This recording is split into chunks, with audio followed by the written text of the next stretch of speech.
Vozes interativas.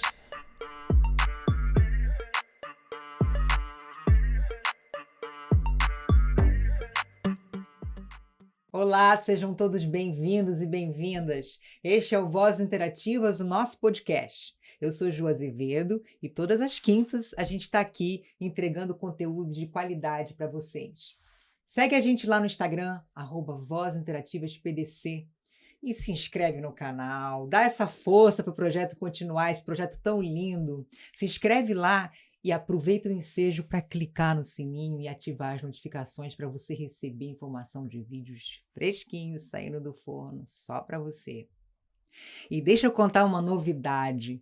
O Vozes Interativas Podcast está com uma super parceria com a Casal Monstro Suplementos, a melhor loja de suplementos do Rio de Janeiro, da minha amiga e atleta Ale Grimaldi. Ale, beijo para você. A gente está muito feliz com essa parceria, hein?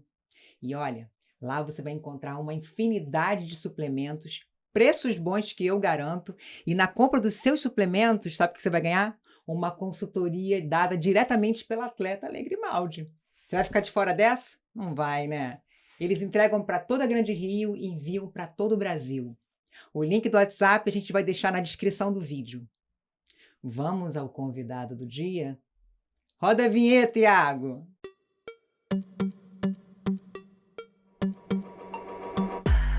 Vozes interativas.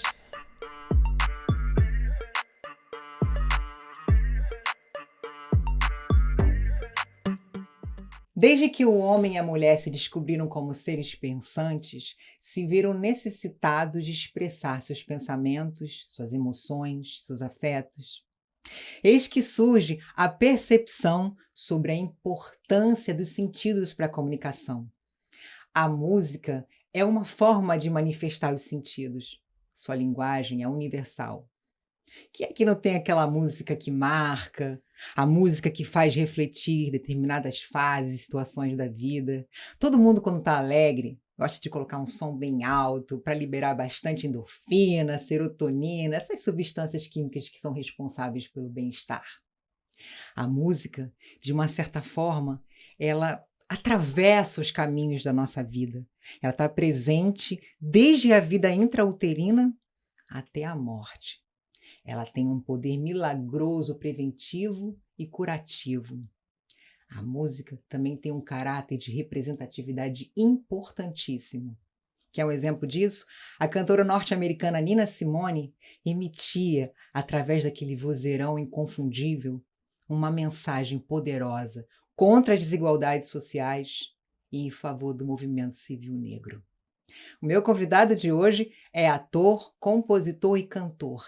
É muito prestigiado por suas composições musicais, por seu trabalho na atuação, especialmente no teatro, uma voz inconfundível, uma voz de veludo.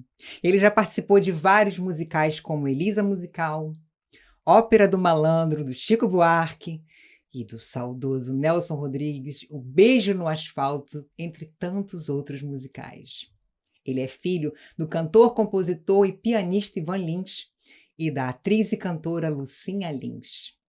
Meu convidado de hoje é Cláudio Lins. Seja bem-vindo. Nossa, depois dessa introdução, agora fiquei até encabulado. Ah, imagina! Nossa, que introdução incrível, né? E de primeira, olha, caramba, eu comentei com você, né, que eu tive participei de um programa de entrevistas em que eu era o entrevistador durante 1 ano e meio na TV Brasil.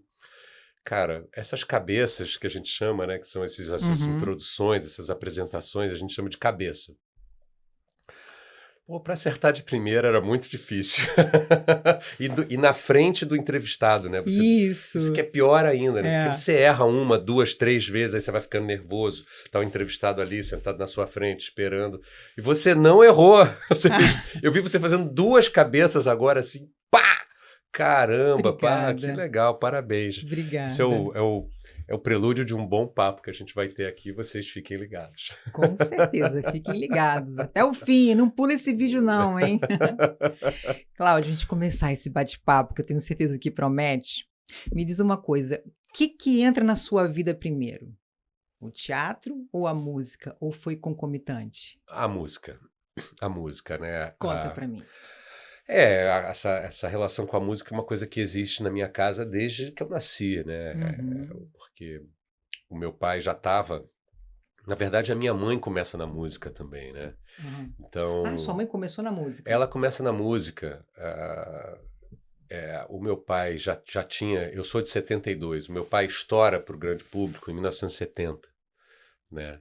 E a minha mãe sempre como uma integrante da banda do meu pai, fazendo coro, fazendo percussões leves e tal. Minha mãe é muito musical, né? Muito musical. Então, quando eu nasci, eu já nasci nesse lugar, assim, eles já estavam na vida da música, né? Uhum. A, a minha mãe só vai começar. A minha mãe nunca pensou em ser atriz. Sério? Isso foi uma coisa que foi acontecendo na vida dela, porque, claro, aquela mulher linda, né? Linda. Linda. Começou a ser chamada para fazer publicidade. E da publicidade ela foi descobrindo ela foi descobrindo que que ela podia ser uma atriz. Até que chegou um momento em que ela inventou um trabalho para ela, para mostrar para as pessoas o que ela podia fazer, que ela podia cantar, que ela podia dançar, que ela podia interpretar. E a partir dali, já um rosto que já começava a ser conhecido por causa da publicidade, ela começou a ter as primeiras oportunidades como atriz. Mas até então, eu sempre estudei piano quando eu era criança, Uhum. né? E aí a minha mãe e meu pai já tinham se separado. Minha mãe casa com o Cláudio Tovar, que é uma pessoa de teatro, né? Bailarino, ator, figurinista, cenógrafo, diretor, Uhum. né? Ele atua em várias áreas no teatro, né? Um ex de Croquettes, diga-se de passagem. Sério? E aí, Sensacional. sensacional, né? E aí ele traz o teatro para as nossas vidas. Então o teatro começa a entrar na minha vida quando eu tenho 11 anos. E ali na brincadeira com os meus irmãos, na coisa de casa, é, eles começam a projetar essa primeira produção. Foi a primeira vez que eu pisei no palco, chamava-se Sapatinho de Cristal, Uma História Eterna. Era um musical com músicas originais, diga-se de passagem, Hum. né? A letra do Paulinho Mendonça, grande poeta e letrista, que saiu jogando as letras para tudo quanto é compositor. Então Uhum. é uma peça incrível, porque tem música do Ivan Lins, do Geraldo Azevedo, da Fátima Guedes, do Oswaldo Montenegro, do Billy Nossa. Blanco Júnior. Tem música de um monte de gente. Assim, os amigos foram, cada um foi fazendo uma música ou duas. E, e era uma produção familiar, né? Meus irmãos faziam a peça, tinha outras crianças de amigos que faziam a peça também. Então, assim, era um elenco composto de adultos e crianças. E foi um musical que fez muito sucesso no ano de 84 para 1985. E foi ali que eu comecei a brincar com o teatro. Então, a música veio antes, o teatro veio depois. E aí, quando você é mordido pelo bichinho do teatro, ainda criança, 11, ainda fiz uma produção do ano seguinte, Verde Que Te Quero Ver, que tinha sido um especial da Globo, aliás, com a participação da minha mãe. Depois foi transformado num musical. Naquela época, a Globo tinha uns programas musicais infantis que eram Aham. deliciosos, né? Aham. Plactizum e vários outros aqui, Caixa de Brinquedos. Me lembro agora, mas eu curtia muito. Mas depois eu tive obviamente, naturalmente, eu tive um gap, uma pausa nessa coisa do teatro. Então eu fiz teatro com 11, 12 anos. E depois, isso sempre estudando música, nunca deixando de estudar música.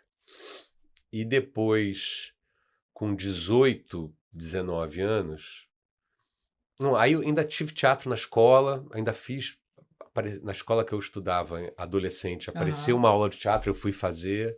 Então, assim, era uma coisa que me interessava, mas ainda muito, sei lá, Verde, né? muito fazendo, curtindo, muito no prazer, No né? Muito mais prazer. no prazer do que num foco de, vou virar isso, vou ser isso. Uhum. E aí, quando eu já tinha 18, 19 anos, eu fui fazer o Tablado, né? Que é essa escola de teatro tradicional aqui do Rio de Janeiro. Apesar de ser uma escola de teatro amador, né? Não é que nem a Cal, né, que você fez, que é um curso profissionalizante, né? Você tem aula todo dia e tal. Fiz muitos cursos livres na Cal, subi muito aquela escadaria. Aquele funicular Olha, conta quebrado. A verdade. Subia a escadaria ou pegava o elevador? Quando o elevador estava lá embaixo, pega o elevador. Aquele elevador demorava às vezes, né? Aí eu falei, de escada jovem, o joelho ainda permitia, né? E aí já fiz muito curso na Cal. Mas, maravilhosa. Mas nunca... Mas engraçado, quando chegou esse momento ali da faculdade, eu ainda tentei fazer Unirio de música, porque eu ainda achava que eu ia só para música. A essa altura ainda achava. Fazendo teatro no Tablado e tal, mas eu achava que eu ia ser músico. Então, assim, nunca me ocorreu fazer um profissionalizante de ator, fazer Cal e tal. Eu tentei fazer eu fiz vestibular para regência na Unirio. Eu queria ser maestro. Olha que isso. Chique. Fiz durante 2 anos seguidos e não passei na prova de habilidade específica. Que era uma prova muito difícil. Você tinha que ter um conhecimento teórico muito grande, prova de solfejo. Eu sempre tive muita dificuldade com solfejo. Eu tenho um ouvido muito bom, mas essa coisa de você ler uma partitura e cantar o que está escrito sempre foi uma dificuldade para mim. E não consegui. Aí, eu fiz 2 vezes, né, vestibular, né? Na primeira eu não passei, aí passei um ano meio sabático, né, entre os meus 18 e 19 anos, fazendo tablado, começando a já brincar com essa coisa de ator. E quando no ano seguinte eu fui fazer faculdade, eu fiz de novo para regência, mas eu ampliei meu leque. Sim. Eu fiz para cinema na UF e para publicidade na UFRJ. Comunicação social, na hora de comunicação social, vou fazer para publicidade. E passei nas 2, porque eu era bom aluno. Tem cara de ser nerd. Eu sempre tive... aí é que tá. Eu era um nerd mais ou menos, porque eu nunca fui de estudar muito. E eu até trago isso para a minha maneira de tocar piano. Eu nunca fui um estudioso, assim... Nunca tive uma rotina de estudo. Sistemática de rotina. Porque eu era bom aluno de prestar atenção na aula. Entendeu? De estabelecer uma boa relação com os professores. Isso é importante. Né? De respeitar os professores. Isso sempre foi uma coisa assim. Eu sempre vi o professor como alguém que ia encurtar meus caminhos. Sabe? Que lindo isso, cara. Porque... Nunca fez parte do fundão. Não. Maravilha. Não, eu também não. Eu gostava de aprender. Eu gostava de saber. Sempre gostei. De aprender as coisas, de ter conhecimento. Né? Tanto que eu acho que eu não sei muito sobre nada específico, mas eu sei um pouco sobre muitas coisas. Sim. E aí alguns amigos meus me chamam de Google Lins. Eu sempre sei mais ou menos sobre qualquer assunto que esteja sendo conversado. Eu tenho uns amigos que me chamam Google Lins. E, aliás, esse foi um apelido do Denis Carvalho durante os ensaios eu estava sempre com livro. Dado por ele? Eu estava sempre com livro, eu estava sempre assim, concentrado. Aí ele, Google Lins! Enfim. E aí eu passei para as 2. Eu tentei cursar a UF em Niterói, mas morando na Barra era muito difícil. Muito Nessa época eu morava na Barra. Era muito difícil, né? Imagina. Como eu tinha passado no 2º semestre para a UFRJ, eu fui fazer a UFRJ Publicidade e Propaganda. Mas aí, a essa altura, a coisa do teatro, saiu de um curso, fez uma prática de montagem, apareceu uma oportunidade de trabalho, uma peça profissional, que era um infantil, fui fazer... Aí teve uma oficina de atores da Globo, aí eu fui fazer um teste, aí fui fazer outra peça. A coisa do ator, ela foi andando. Né? As oportunidades foram surgindo.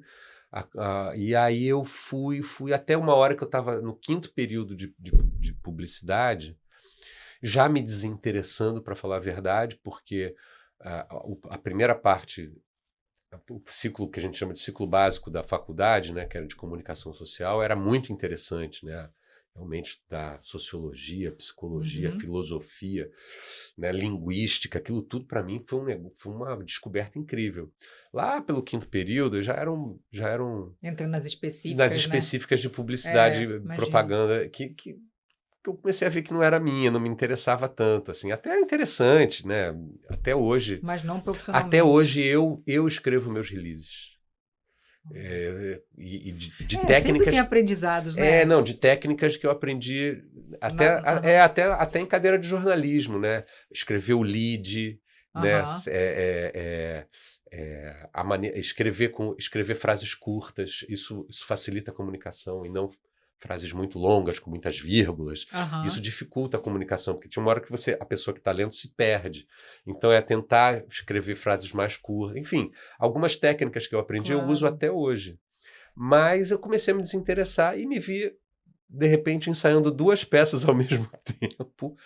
Cara, eu simplesmente larguei a faculdade no meio do quinto período e nunca mais voltei. Não voltei. E nem para falar, ó, tchau. Aí teve uma semana que eu tava muito pegado nos ensaios. Aí na semana. Aí teve uma eu fui deixando. E não voltei mais à faculdade. Mas eu acho legal, porque você percebeu ali, durante essa fase acadêmica, que não era a tua praia. Que não era a minha Aí praia. se você seguisse adiante, claro, tudo é aprendizado, você vai apreender e aprender, né? Uhum. Mas apreende muito conhecimento, mas aí na prática não ia te servir assim para É, concretamente para muita coisa, já que é. você, né, trilhou um caminho. Mas aí é engraçado, porque ao contrário que aí como eu comecei a trabalhar como ator, né? Nunca deixando de lado a música, né? Sempre tive trabalhos de música, sempre compus, sempre toquei em casa. Nunca parei a música, mas realmente você tenta um trabalho, né? Lança um trabalho, vai tentar fazer show, aquilo não rende, né? Aquilo não volta financeiramente para você. Pô, mas aí tem uma novela, a novela volta financeiramente, né? Aí Uhum. aparece uma peça de teatro, aquilo tem um retorno financeiro, né? E principalmente quando começou essa nova era dos musicais no Brasil, eu era uma pessoa que me encaixava muito bem nesse mercado, porque eu era um ator que cantava, né? Uhum. E aí eu acabei sendo absorvido por esse mercado.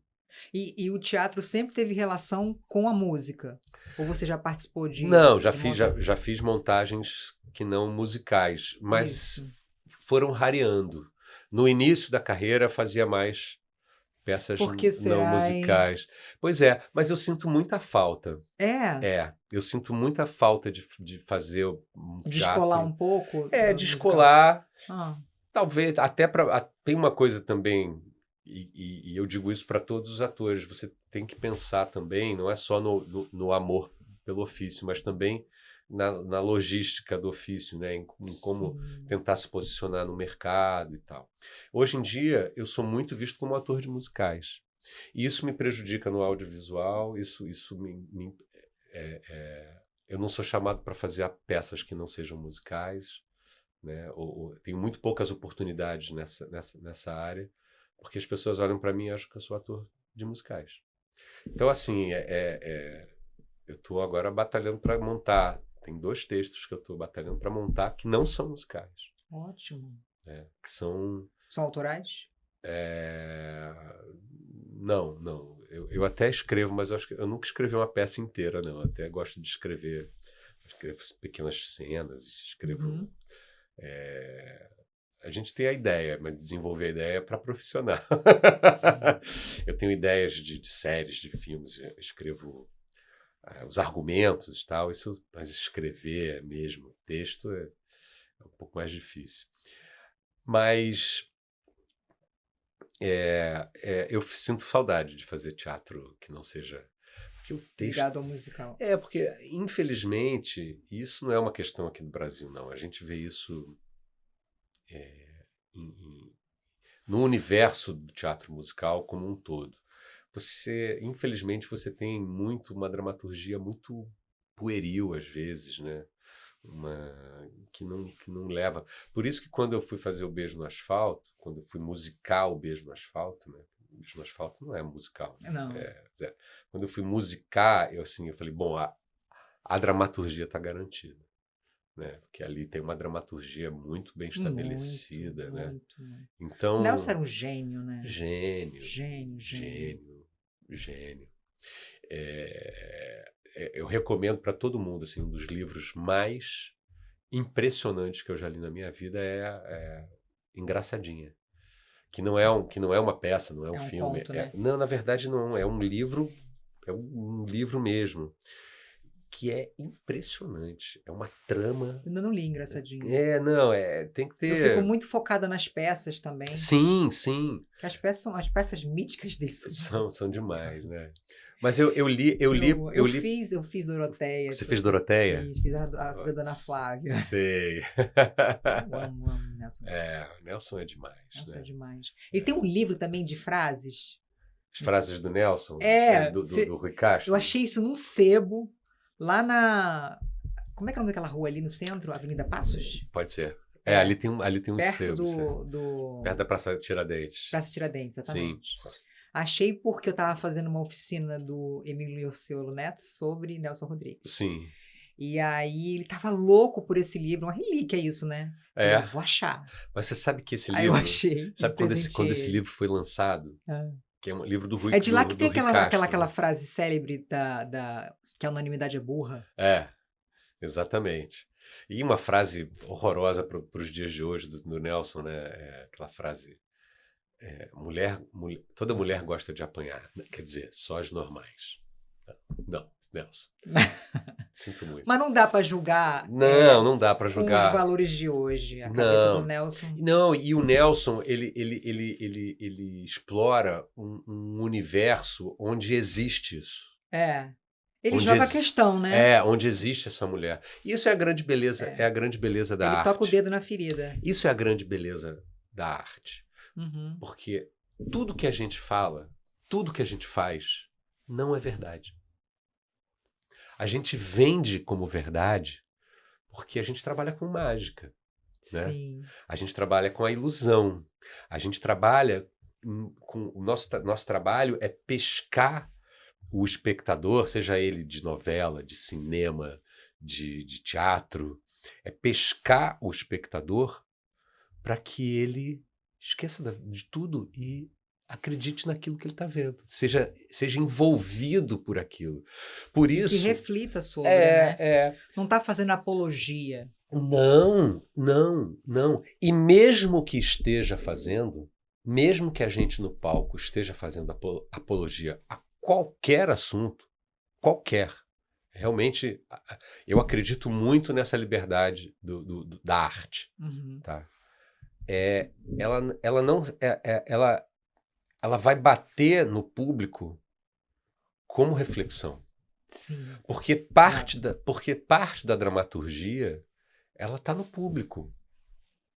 Quantas vezes a gente fez trabalhos em que no final a gente ia falar com as pessoas, uma pessoa entendeu de uma maneira, outra pessoa entendeu de outra. Uhum, né?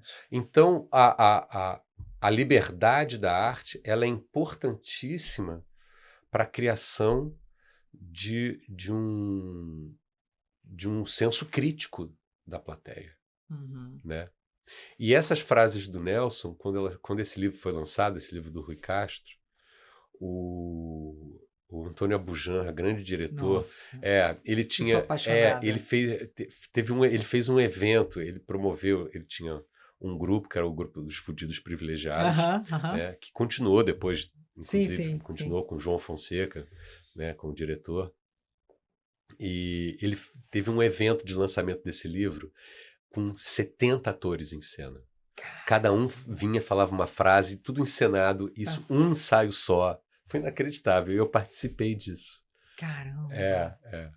No Teatro Dulcina, e foi bem legal. Olha, isso é uma história para levar pro túmulo, viu? Eu nunca trabalhei exatamente com Abujamra, mas assim, quer dizer, só nesse Eu sou fã inveterada dele, do É, trabalho dele. fã.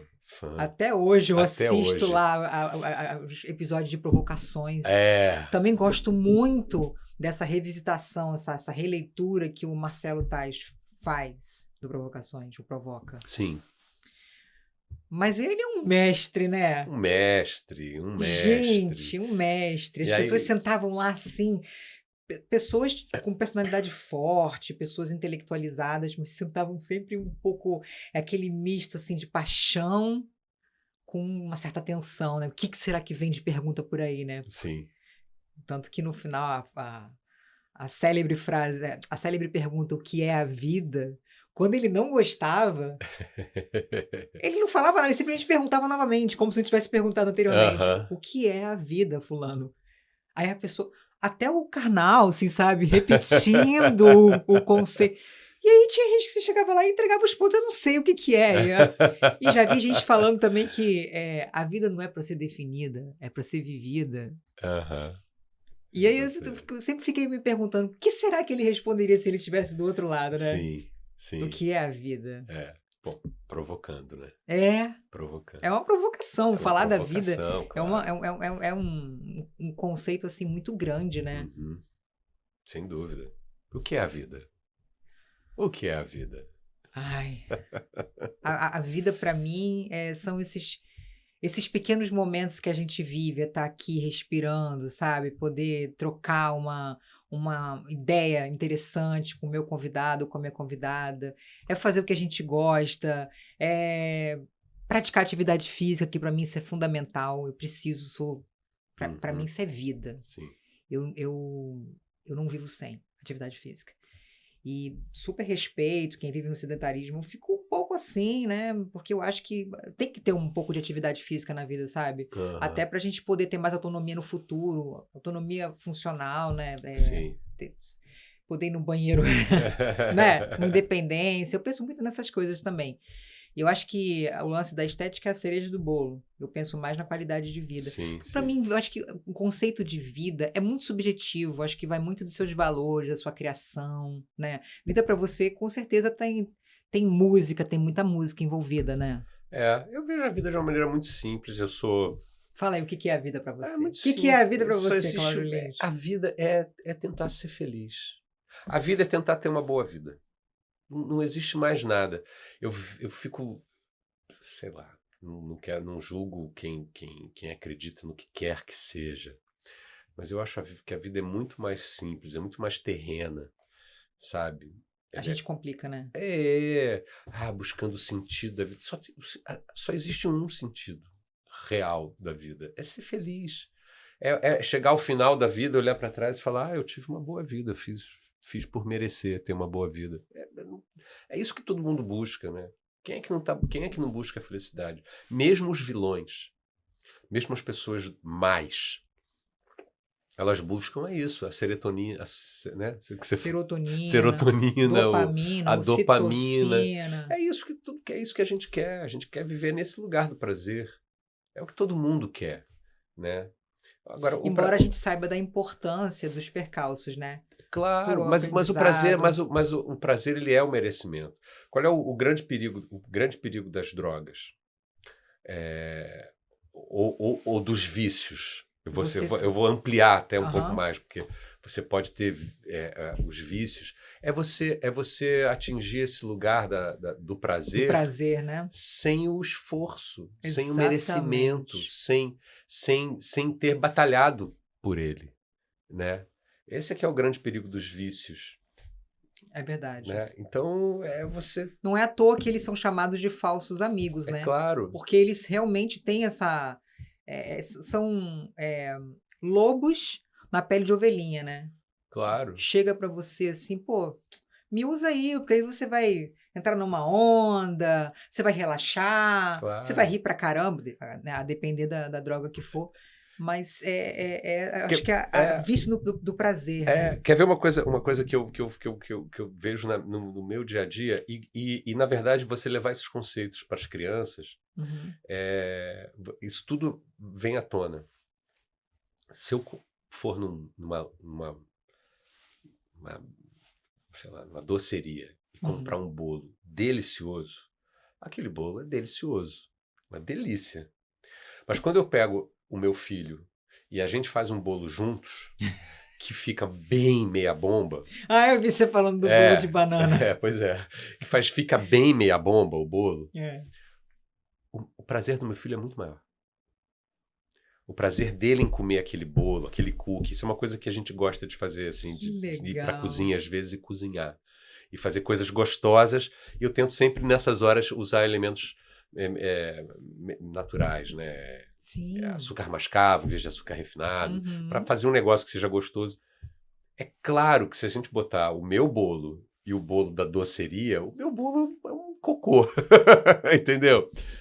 Mas o fato de você ter lutado por aquilo faz com que aquilo fique muito melhor. Tem amor envolvido, né? Aí os ingredientes são vários, entendeu? Então, Mas que legal assim, que ele já tem essa percepção, né? Porque ele poderia falar, pai, esse bolo tá uma merda. aí é que tá, ele nem tem essa percepção. Isso aqui é maravilhoso. Ele simplesmente fica mais gostoso. Ele nem Que legal. tem o conceito de que fica mais gostoso, porque foi ele que fez. Eu já estou treinando ele para entender que a batalha dele, as vitórias dele é que vão dar o prazer dele. Uhum. Então eu acho que é isso. A gente vive uma vida de vitórias, mas para você ganhar, você tem que treinar. Claro. Treino é suor, treino é sofrimento, né? Você ganhar uma medalha de ouro nas Olimpíadas, você vê a declaração né? Você ganhar o Campeonato Brasileiro de Futebol, você vê a declaração dos atletas, né? Usando como exemplo. Eles falam, muito sacrifício, mas valeu a pena. Olha só, você chegar nesse momento. Então, para você chegar na vitória, você tem um trabalho. Uhum. Né? E o trabalho, às vezes, ele não é agradável, ele não é prazeroso. Não. O processo, nem sempre. Né? É. Muita gente fala assim, porque você trabalha com arte, então você trabalha com prazer. Graças a Deus, sim. Eu tenho muito prazer, às vezes, de estar ali compondo uma música, mas também tem muita agonia, tem muito sofrimento, tem muita negação, expectativa. Caramba, se não ficou bom, olha, o tempo vai chegar, eu tenho que entregar a música da peça tal, e não tá ficando bom, e tá ruim, e não sei os deadlines é que matam a gente, né? Tem deadline. Ou que movem a gente também, né? Que movem.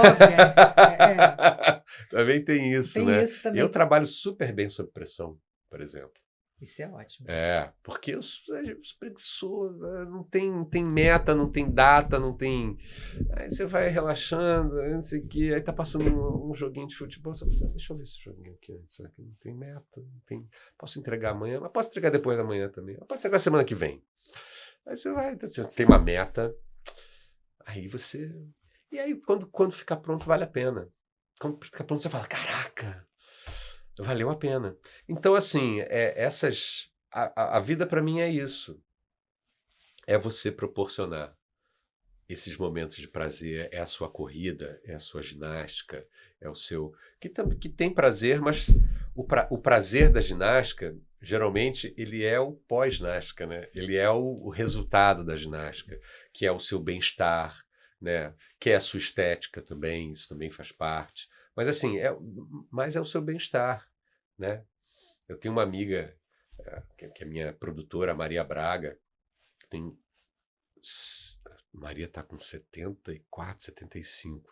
E ela começou a malhar, assim, de um ano para cá, 3 vezes por semana. Ela falou, mudei minha vida. Muda. Mudei minha vida. Né? Então, a vida é isso. A vida é buscar felicidade. Pós-vida. Porque Deus.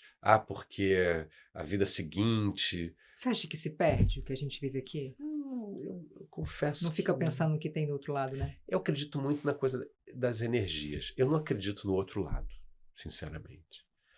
Eu, assim, eu não acredito em bruxas, pelo que lazai, né? Assim, eu acredito em tudo. Eu acho que tudo é possível.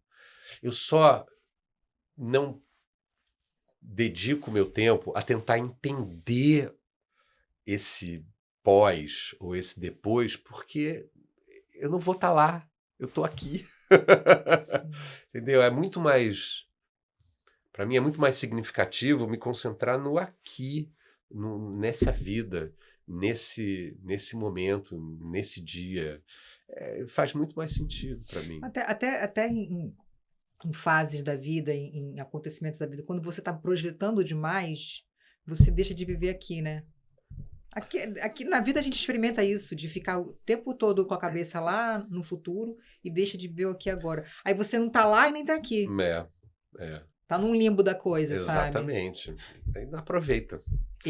Assim, é um exercício difícil pra mim viver. Minha mãe fala quase todos os dias pra mim. Minha mãe mora em Roraima. A gente se fala pelo telefone quase todos os dias. Minha filha, viva o aqui e agora. Esquece o futuro um pouco. Claro, tem que se preocupar com o futuro, mas você tá sempre com a Claro, cabeça lá. Vive aqui. Um dia de cada vez. Minha mãe fala muito isso pra mim. É verdade. claro. Porque a vida é isso aqui. O que tá por vir a gente não sabe, né? É. Nossa, a gente foi pra filosofia Não total, né? é? Vamos voltar então Vamos aqui. voltar, vai. Vai pro seu roteiro, por favor. Mas é maravilhoso, porque isso pra mim é repertório de vida, Não né? é? Que você tá me passando, assim. Isso é muito bom. E me diz uma coisa, essa experiência de transformar o clássico Beijo no Asfalto em musical, como é que foi isso pra você? Foi desafiador? Foi incrível, foi desafiador. Foi realmente muito desafiador. Eu levei esse projeto para o João Fonseca, diretor, no começo de 2009. Eu tinha acabado de fazer com ele o Gota d'Água. Eu Uhum. tinha substituído um ator em A Gota d'Água. A gente viajou por Portugal.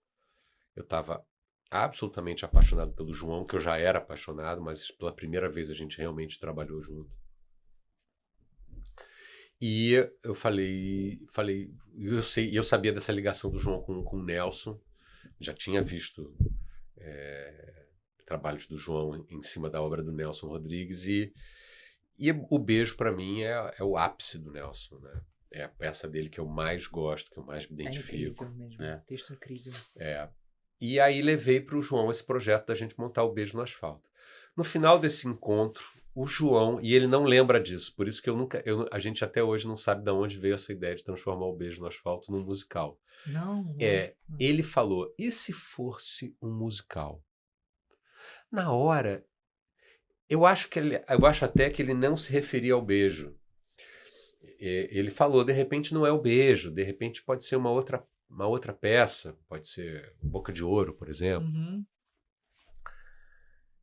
Eu falei, transformar um beijo em musical é uma peça tão perfeita, tão Redondinha. enxuta, Uhum. ela não sobra nada, não sobra nada. Tanto que para adaptação a gente não mexeu numa vírgula do texto. Sério.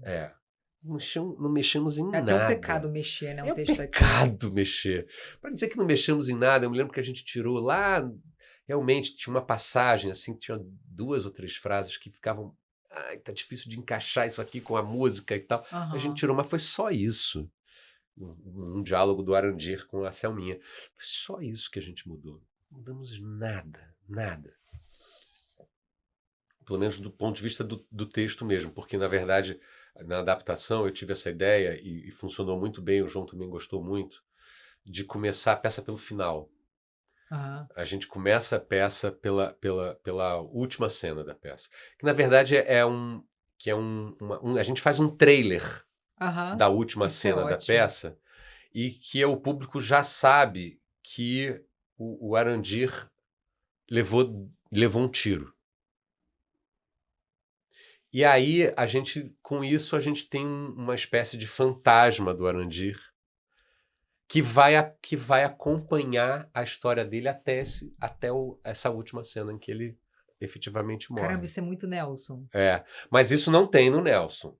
Não, sim, mas isso né? é muito Nelson. Me lembrou a valsa número 6. Sim, o vestido sabe- de noiva. Você não sabe se ela tá viva, se ela tá morta. Vestido de noiva, que é aquela alucinação Aham. na cabeça No da plano da Alaide. memória, né? Exatamente, plano da memória, plano da alucinação. Então, eu criei um vestido de noiva para o Beijo no Asfalto, Isso é praticamente.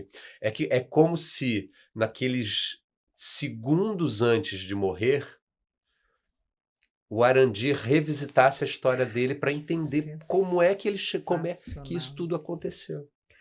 E aí a gente, pronto, Um flash de criamos um plano memória. de alucinação pro Beijo no Asfalto. Cara, que E ali a gente sensacional. encaixa a música. E a E gente nem é uma encaixa a peça música. mítica, né? Não, não é. Não é. Eu acho que é uma Que tragédia carioca, né? sacada. É, É, tragédia é. carioca. E foi. E aí funcionou muito bem. Funcionou muito bem.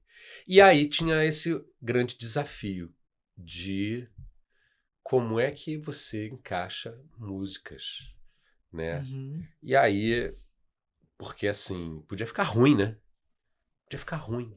Eu conheci várias pessoas, especialmente intelectuais do teatro, que foram assistir a peça e falaram: eu vim para não gostar. Eu vim porque, assim, eu vim para falar. Acabaram com o Nelson. E me surpreendi. Há Nossa, várias isso pessoas não tem falando isso. A preço. própria família do Nelson ficou fascinada com o espetáculo. Fascinada. Assim, Que eles iam, alguns iam maravilha. várias vezes assistir. Falavam assim, cara, porque eu conseguia. Foram 5 anos compondo as Uhum. canções, né? Até do projeto 2009, que a gente começou, até a estreia 2015, né? Foram quase 6 anos desenvolvendo esse projeto. Eu mergulhei no Nelson, eu mergulhei na época do Nelson. Isso tudo é que é o grande barato de se compor para um espetáculo, né? Compor trilha sonora, é você mergulhar naquele universo, né? Porque como é que você faz letra? Eu virei parceiro do Nelson, né? Sim, Eu sou parceiro dramatúrgico do Nelson, porque as letras são dramaturgia, aquilo também é claro, dramaturgia, claro. né? E aí extrair do que o Nelson me dá, extrair histórias, extrair passados, né? E eu gosto muito da maneira como o Chico Buarque compõe para musical. Ele não conta a história na música, ele conta a história daquela personagem. Ele conta um passado da personagem, um sentimento da personagem, Uhum. uma maneira da personagem, como aquela personagem vê o mundo, como aquela personagem percebe aquele. Então você cria volume, é como se você criasse subtexto. Aham. A música, ela é como se você trouxesse para frente o subtexto das personagens. É assim que eu crio as músicas originais. E eu fiz isso agora recentemente com o Vestido de Noiva para o SEFTEM, para a escola de teatro musical que tem aqui no Rio, do Reiner Tenente. Eles me encomendaram para uma montagem deles, e que foi super legal, direção da Rafaela Amado. E Ótimo. também a mesma coisa, é mergulhar no universo do Nelson, é mergulhar na época da peça e extrair disso referências e ir preenchendo e dando volume para aquela história, né? E é assim que eu trabalho. Isso é ótimo, ótimo. É, É, você disse que biografia, acho que foi em algum podcast que eu assisti, que biografia é um trabalho difícil de levar para os palcos. E aí, em 2003, você fez a sua primeira participação no musical Elisa Musical. sim, Como é que foi essa experiência para você sim. de trabalhar com Na verdade foi 2013. mergulhar na vida da Ah, Elis? 2003, a primeira Elis. 2003, é É a primeira verdade, a Elis. primeira É, montagem de Elis, né? Como é que foi esse... Essa primeira montagem Você do... fez o segundo esposo dela. É esposo, marido. Esposo, meu Esposo, Deus. marido. Gente, desculpa. O, o, Foi o, muito formal, né? O marido o dela. marido, seu homem, O homem é o homem dela. dela.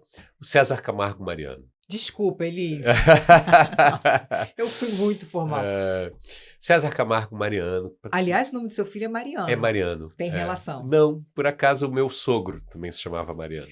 Ah, Aí, e era um nome que a gente achava muito bonito.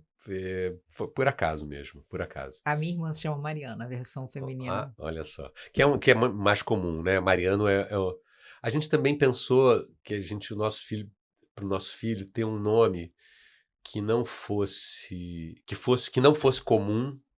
E Mariano realmente não é um nome muito comum aqui no Brasil. É muito comum na Argentina, no Uruguai, né? Na América Latina é um nome bem comum, mas aqui no Brasil é pouco comum.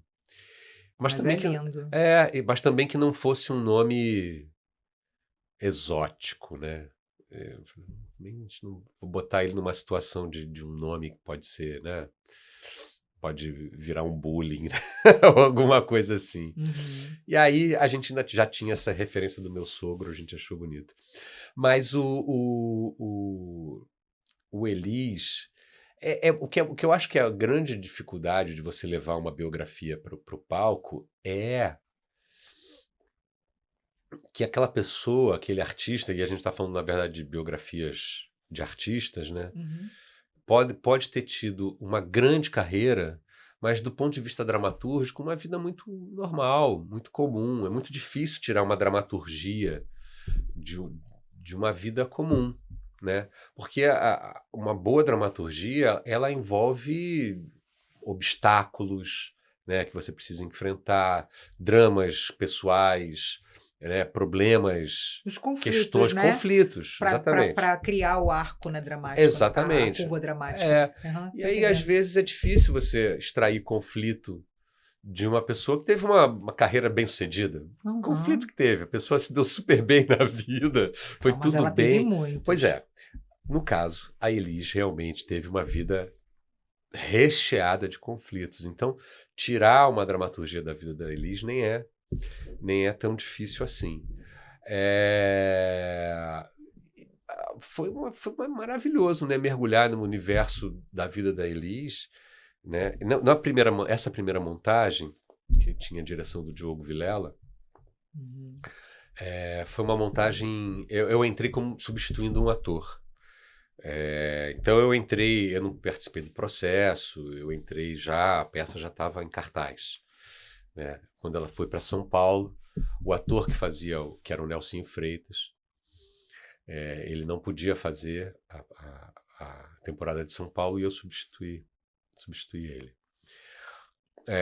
Mas realmente o grande trabalho de aprofundamento na, na vida da Foi na Elis, para mim, segunda. foi nessa segunda montagem. Por acaso, eu fui chamado para fazer o O mesmo, mesmo papel. mesmo papel, que é do César Camargo Mariano. E ali, é, aí sim, realmente foi um trabalho. Até porque essa primeira montagem, que tinha muitos méritos, mas também tinha muitas questões de dramaturgia, não foi uma peça. Não foi um grande sucesso, a crítica também não gostou do espetáculo. E eu entendo, porque quando você fala de Elis Regina, você cria uma expectativa muito Muito grande, grande. né? Muito aclamada, né? Você vai contar a história de uma artista desse tamanho, você tem que apresentar um trabalho igualmente grande, né? Uhum. E, infelizmente, nessa primeira montagem, isso não aconteceu. Apesar do grande trabalho. Aliás, eu insisto, né? A primeira montagem valia pela atriz que fazia a Elis Regina, que era a Inês Viana. Que Nossa, a fazia. Inês é O maravilhosa. trabalho dela de Elis é incrível, incrível. Bom, 10 anos depois, lá estou eu. No mesmo papel. E olha só que curioso, eu me lembro até que eu fui meio desanimado para esse trabalho. Trabalho, precisamos trabalhar, vamos lá. Mas eu fui desanimado, eu falei, ai, contar de novo, é tão difícil contar essa história da Elisa. Eu já vi uma não dando certo uma vez, entendeu? Mas ao longo Esse era o pano de fundo do seu desânimo, então era o medo de não vingar novamente? um medo de estar mais uma vez dentro de um trabalho que não corresponde às expectativas, Expectativas. que não chega lá e tal, entendeu? Porque às vezes é isso, você tem um elenco bom, um diretor bom também, e as coisas não errado, né? Porque eu achava que era uma missão muito difícil de dar certo, Uhum. né? Mas deu. Durante o processo, eu fui vendo realmente que a gente estava indo para um lugar muito, muito poderoso de como contar essa história. E deu no que deu. Foi um espetáculo de sucesso de público, sucesso de crítica. Né? Até 2016, de 2013 até acho que 2016, o espetáculo ainda teve desdobramentos, ainda virou um espetáculo Maravilhoso. de concerto, um concert mais Uhum. enxuto, com menos atores, para apresentar em lugares menores. Enfim, foi um espetáculo que teve um desdobramento e turnês até durante os primeiros 3 anos, assim, muito sucesso. E em 2023 teve essa remontagem para se comemorar Os 10 anos, os né? 10 anos da Da primeira primeira montagem, montagem. né? Que foi também, que aí eu também, engraçado, né? Eu me lembro até de comentar com a Laila Garran, que era a atriz que fazia a Elis, né? Ela dividia com a Lilian Menezes, Intercalavam, né? intercalavam, porque é um espetáculo muito pesado, muito difícil de fazer, principalmente quando você tem sessão dupla. Então, Uhum. para uma atriz fazer 2 sessões de Elis é muito Eu pesado. imagino. É possível, mas é muito destrutível, né? Bom, e aí eu me lembro de falar com Laila, assim, tipo, ai, fazer esse espetáculo de novo, sabe? Parece que tava. Mas elas Parece ser... intercalavam na mesma sessão? Não, não. Não, Não, porque sessões às vezes tem diferentes. essas, né? Sim, aí isso podia ser uma linguagem, mas Às não era vezes o tem esse caso. tipo de Não, mas não era linguagem. o Não caso. entendi, entendi. E aí foi impressionante, porque a gente também, eu fui meio desanimado de novo também. Ai, parece que eu não saí do lugar, né? Fazia o mesmo trabalho. Isso nunca tinha me acontecido, revisitar um trabalho 10 anos depois. E, cara, quando a gente começou a mexer, tocar no negócio, já a primeira leitura já foi uma emoção enorme. E foi muito legal, porque 10 anos depois somos outras pessoas, né? Somos outros atores, né? Temos outra bagagem, né? Eu até brincava assim, tipo, ó, eu tô na idade agora de fazer o Boscoli, né? E não o César. Eu posso fazer o Qual Boscoli era a agora. idade do Sérgio? Na verdade, eles eram todos muito jovens, né? Ela morreu com Com 36. 36, o César tinha 38. Então, assim, Mas se bem que os 36 daquela época são os 50 e é, pouco de hoje. não sei. Em teatro a gente, imagina, Teatro é não, atemporal. e nós como atores, a gente sobe no palco e a gente dá o recado, mesmo não tendo a idade. Mas o personagem do Ronaldo Boscoli era um personagem, sempre foi um personagem que me atraiu muito, porque ele é um Ah, sim. canalha, né? Ele tinha um lado canalha, cafajeste, que eu adoraria explorar. Então eu Entendi. sempre fiquei com vontade de fazer o Ronaldo.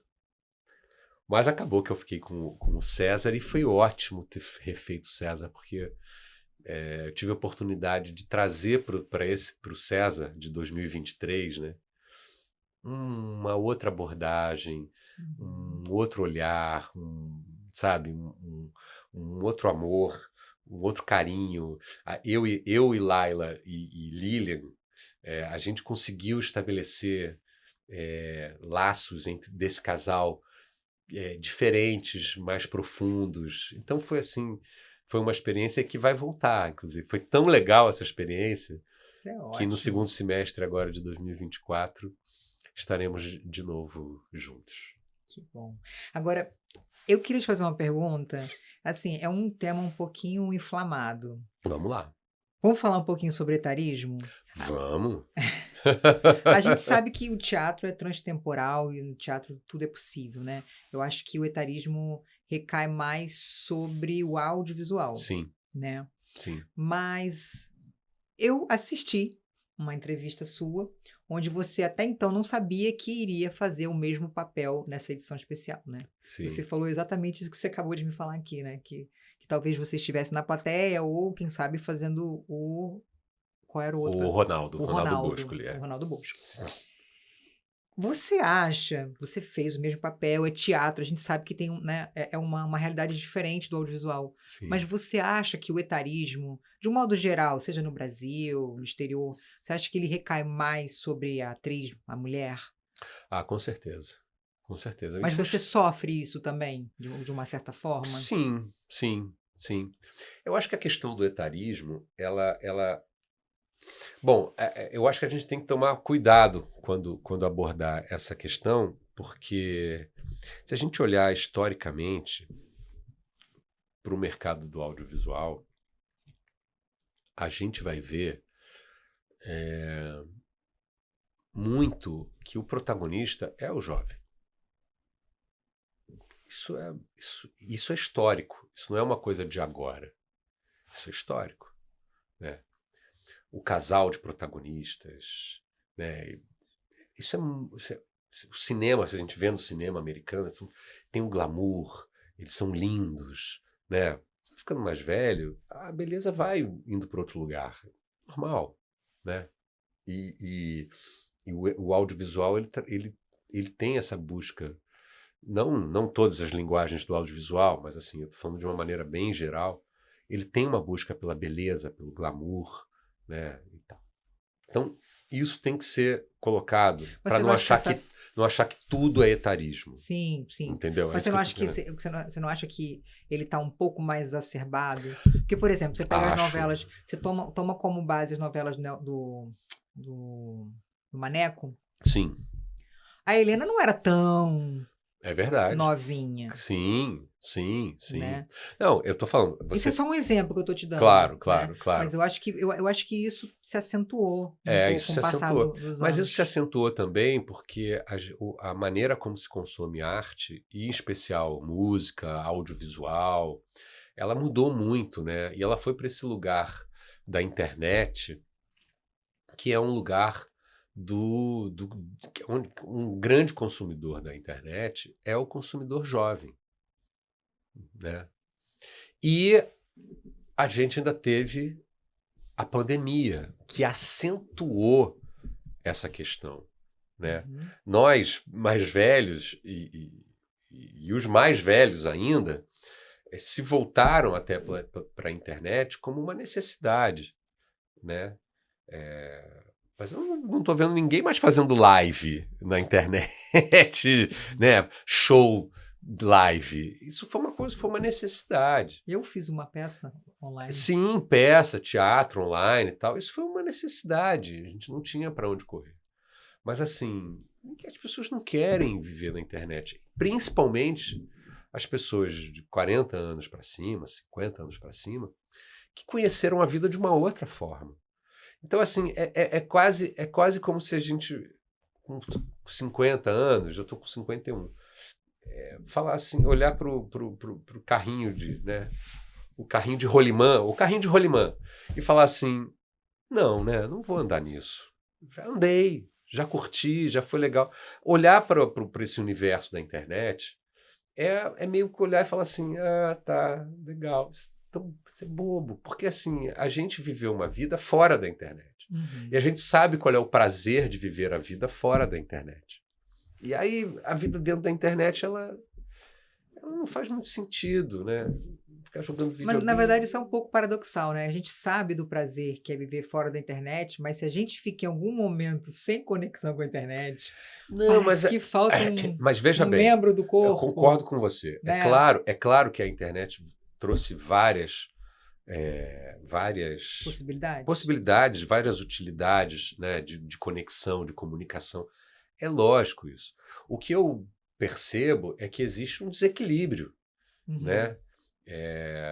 E eu falo muito disso agora, nesse momento em que eu estou lançando o Diz a Verdade, que é esse single, né, que já está aí nas plataformas e tal. Que a gente hoje em dia vive uma hipercomunicação, uma hipercomunicabilidade, né, ou seja, estamos falando de quantidade de comunicação, mas com baixa qualidade de informação. Verdade. Né? Isso é um desequilíbrio. Você pode ter muita... Se você tem isso daqui, está equilibrado. Se você tem isso aqui, está equilibrado. Se você tem isso aqui, está equilibrado. Mas é um desequilíbrio, e é um desequilíbrio muito grande, né? E as fake news contribuem ainda por cima para esse desequilíbrio, porque você baixa qualidade de informação, né? E a gente vive um universo muito de fake news, um universo muito de especulações. Todo mundo tem opinião sobre tudo, né? Todo mundo quer expor a sua opinião sobre tudo que tem, e às vezes são só opiniões, né? Eu outro dia desmontei uma tia que me mandou, aquela época da polarização, né? 2018, brigas intermináveis. E uma tia que me mandou, meu filho, olha esse vídeo que esse cara tá falando sobre a Amazônia. Olha, tal, e tinha um cara falando tal. Aí eu fui ver quem era o cara. O cara não é um especialista, não é um geólogo, não é um... Era um cara que tinha uma opinião. Só isso, né?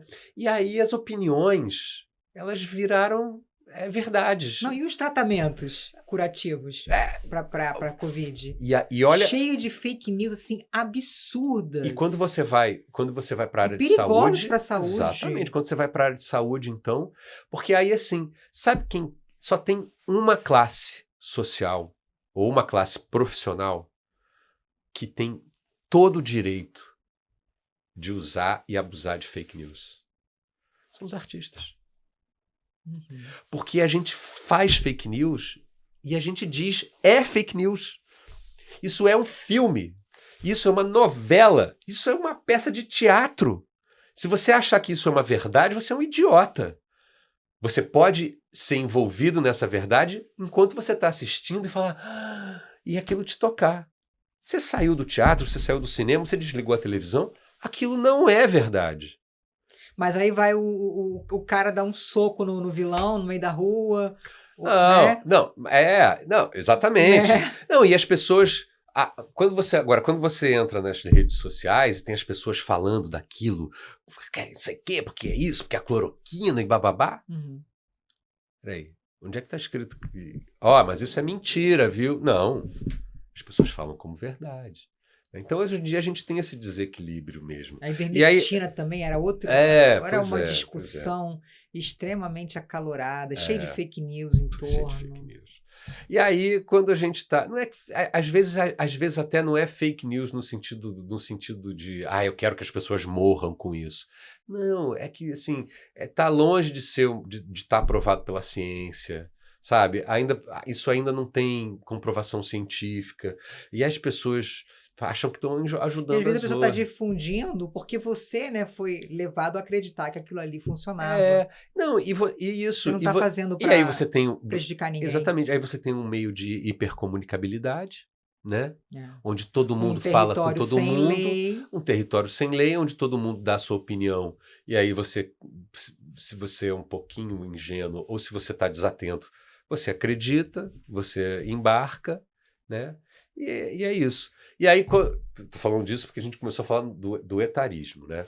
Sim. E aí, como é que isso se reflete no etarismo? Então, a gente tem uma massa, hoje em dia, de jovens que ditam a regra, né? Ditam a moda. E aí, isso vai se refletindo. Quando você está do outro lado, você é o produtor, você é o dono da emissora e você precisa pagar as contas daquilo tudo, né? O que dá dinheiro? O que vai pagar as contas? É o etarismo? Então é o etarismo que a gente vai... Entendeu? Então eu acho que isso é uma questão que não dá pra gente brigar de cima, né? Era como o pessoal da música falava assim, porque as rádios só tocam porcaria, não tocam mais música boa. Sim, mas olha a plateia. Olha o consumidor de música. É um consumidor de baixa qualidade, é um consumidor que não tem educação cultural. Não lê. Entendeu? Então, aí as rádios vão falar, sinto muito, quem compra são os medíocres. Os medíocres é que estão pagando, a gente vai apresentar para eles o trabalho medíocre. Ou seja, estamos jogando a arte na lama, né? Então assim, eu vejo muito essa luta do etarismo, essa luta pela qualidade da arte, apontando o dedo para quem está lá em cima, mandando. Mas quem está lá em cima precisa pagar as contas, precisa pagar o estúdio, precisa pagar a estrutura, precisa pagar tudo. Essa briga não é aqui. Essa briga você tem que modificar a base. A base. Né? Então, assim, nada vai mudar se você não tiver uma educação e uma educação cultural. Né? Verdade. Porque a educação sem cultura é uma educação pobre do ponto de vista qualitativo. Claro. Né? E a cultura sem educação, ela é pobre do ponto de vista financeiro, porque o dinheiro está na educação, não está na cultura. Sim. Entendeu? Eu me pergunto, eu não sou o dono da verdade, isso tudo são opiniões também não precisa acreditar em mim. Eu sou só um provocador. Eu ainda não tinha analisado sob esse prisma. Não é de cima para baixo, verdade. Bom, tudo acaba... É de cima para baixo do ponto de vista de que do ponto de vista do Estado, sempre tem que ser de cima para baixo, porque não tem jeito. Mas assim, você tem que dar a injeção embaixo, é na Embaixo, na base, base. né? Tudo é uma questão de educação. A injeção. Então, assim, quer melhorar a qualidade da nossa arte? É o consumidor. Você tem que melhorar o consumidor. Não adianta você botar nas rádios o Chico Buarque, se as pessoas que ouvem rádio não vão entender o Chico Buarque. Né? Então, e o etarismo, ele passa pela mesma questão também. Né? Não adianta você querer valorizar, no audiovisual principalmente, os grandes atores, se quem está assistindo se o público que está assistindo não está nem aí para os grandes atores, está aí para os que é mesmo ver o cara bonitinho, a gatinha. Mas que não tem um repertório de que vida que não tem. Que reflete, né? O repertório de vida reflete muito na atuação. Né? Que não tem, exatamente. A boa música, por exemplo, eu acho incrível quando eu vejo um protagonista assim que tem uma estrada, não só uma estrada profissional, mas uma estrada, um repertório de vida, porque isso sem dúvida, nítido.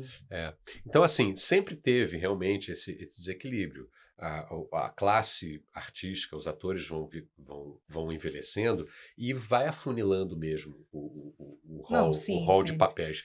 Isso é histórico, isso sempre aconteceu. Mas esse desequilíbrio hoje em dia ficou muito grande. Você tem hoje em dia muito menos dramaturgia para pessoas mais velhas e muito menos protagonistas para pessoas. Sempre existiu, obviamente, filmes para protagonistas e ainda existe. Né? Mas isso se afunilou muito mais nos últimos anos, muito em função de como as pessoas consomem audiovisual. E na contramão do etarismo, eu acho que também tem um fator positivo acontecendo, que é a inclusão, né, da diversidade, né? Sim.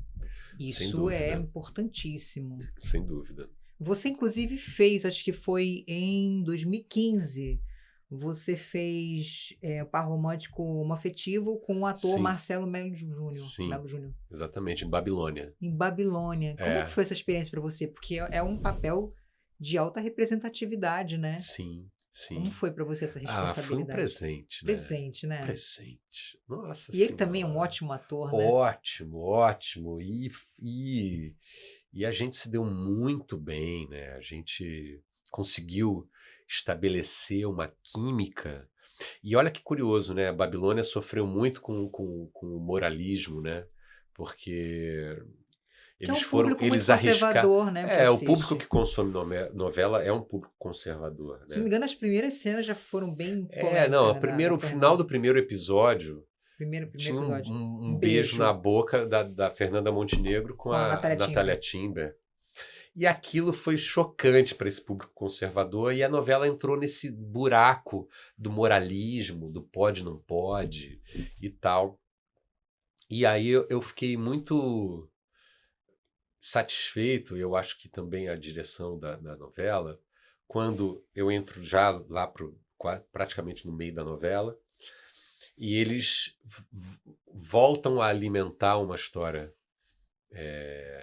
a respeito da homossexualidade, só que foram vamos ficar nesses dois homens aqui, que é mais o público já aceita mais, digamos assim, e a gente também, porque eu acho que talvez a novela tenha pecado nisso. Eu adorei aquele beijo no final do primeiro capítulo dessas duas grandes atrizes, daquela personagem, mas talvez a novela não tenha tido a habilidade de desenvolver essa relação para chegar nesse beijo. Uhum. E eu e o Marcelinho a gente teve, né? De desenvolver a ponto do público torcer para o casal. Isso foi muito legal. E eu me lembro que eu e o Marcelo... E esse mesmo público conservador. E a gente criou uma coisa muito legal, eu e o Marcelo, que não estava no script, mas que a gente criou e que eu acho que também ajudou a alavancar essa história. Toda vez que a gente podia, a gente quase beijava. Então a gente tinha uma cena que teve uma hora que a gente ficava assim, tipo, apaixonado. né? Estamos apaixonados, são dois homens apaixonados. E volta e meia, a gente fazia na cena, a gente fazia uma coisa meio assim, tipo, sutilmente, assim, sabe, de quase beijar. Aí entrava alguém, a gente, tal, entendeu? Ou acontecia, ou a gente falava, não, um desistia e tal. E a gente foi estabelecendo isso, e eu acho que essa sutileza que a gente estabeleceu, o público pegou. Então, nas pesquisas no final da novela, o público torcia pelo beijo gay no final da novela. Isso foi maravilhoso. Isso foi maravilhoso. E você fez também outros trabalhos no audiovisual. Você fez História de Amor. Sim. História de Amor foi minha primeira novela, né? É tão fofo aquele personagem. Fofo. Mas não ficou com a Carla Marins, né? Não fica. Fica numa outra novela, acho que do SBT. Aí eu fui reencontrar com Carla. A História de Amor. História maravilhosa. História de Amor é de 95 para 96. E eu fui reencontrar com Carlinha em 2010, se não me engano. 15 anos depois, né? Quando a gente fez no SBT Uma Rosa com Amor. Que foi delicioso. Eu tive a oportunidade de fazer uma comédia, que era uma comédia romântica, né? E foi delicioso. Nunca me chamam para fazer comédia. Gente, eu faço comédia. Eu sou engraçado, tá bom? Por favor, chamem ele. Por favor. Ele canta muito bem também. Também canto. E faço um bolo mais ou menos. E aí foi uma delícia esse reencontro, né? E aí sim, fizemos um casal que dá certo, finalmente.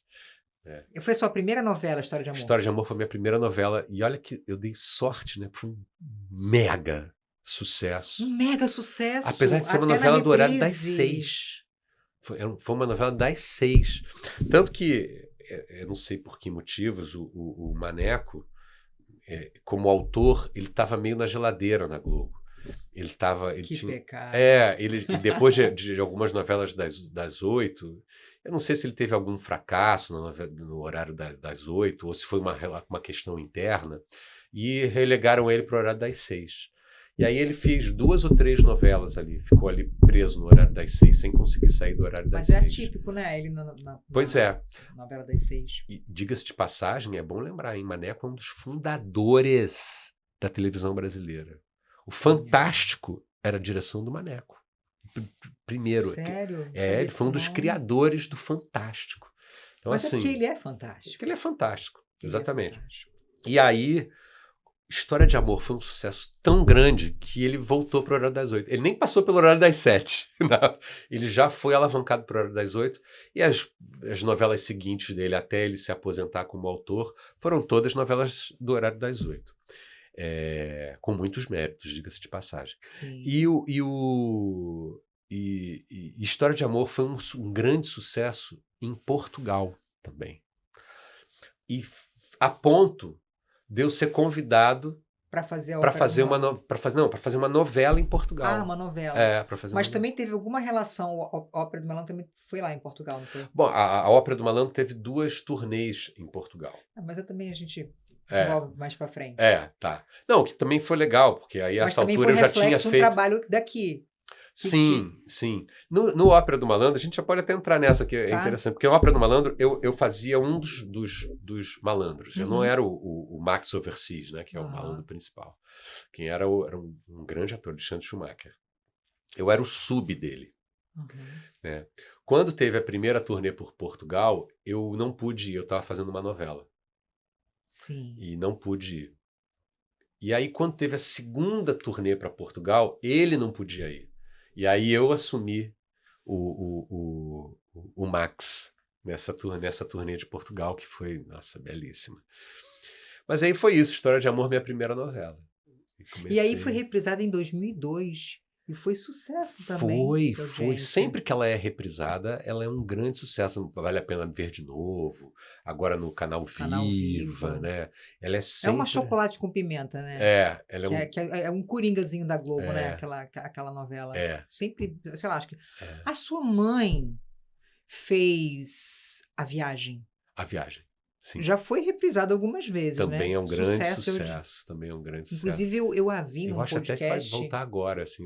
Eu ouvi que ia voltar agora É também. um sucesso.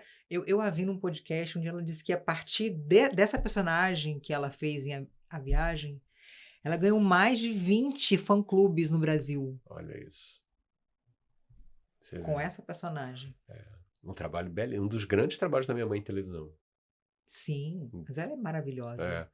Mas, assim, dos trabalhos dela de televisão, esse eu considero como um dos...